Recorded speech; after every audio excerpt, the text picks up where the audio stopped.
This is one of the main battlegrounds of weeks of protests over the fuel tax rise that's enveloped the whole country.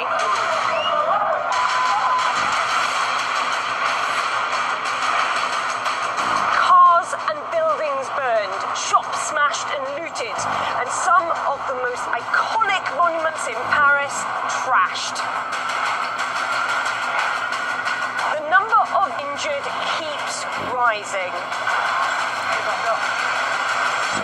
You would have to be deaf not to hear the wrath of the French people, said the Prime Minister, and it seems the government has heard the cries of the yellow vests to some degree. I'm suspending these tax measures for 6 months.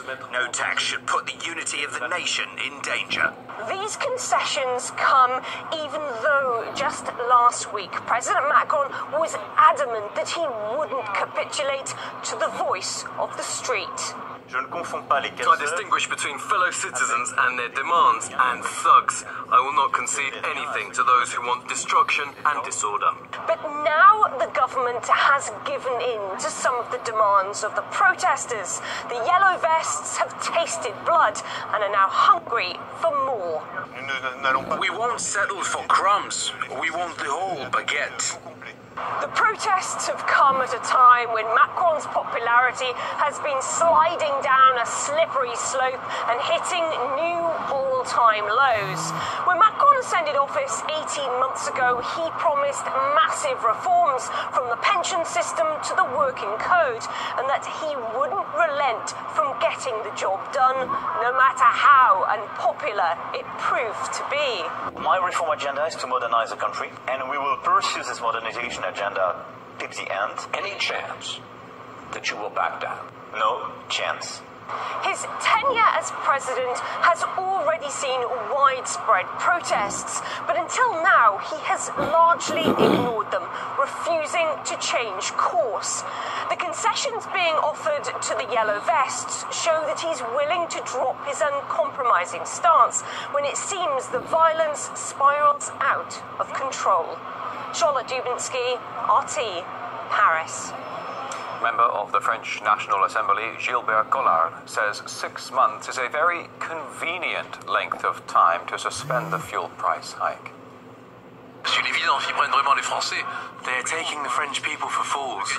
They want to gain some time to subdue the beast before the European parliamentary elections are held.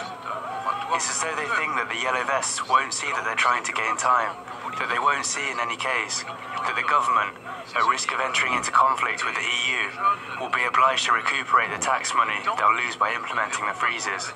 It sounds like they're mocking everybody. It is in some sense the same as telling us that we'll be deceived, and they're happy about it.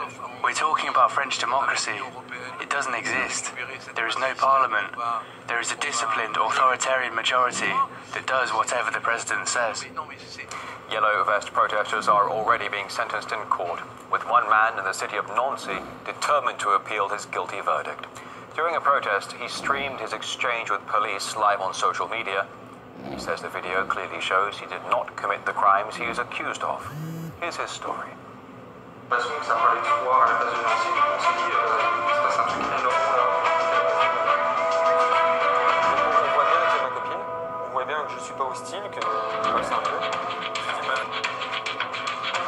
The policeman was saying I should be detained. They ordered me to turn around, so I did. I didn't think they would beat me. I thought they would just push me against the wall. Now, you can see the policeman here. He's beating me.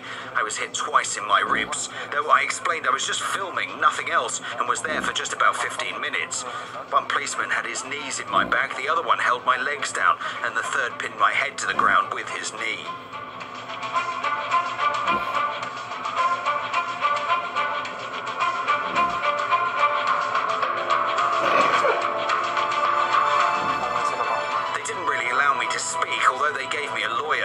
Their attitude to me was like I was already a criminal, like I robbed a store.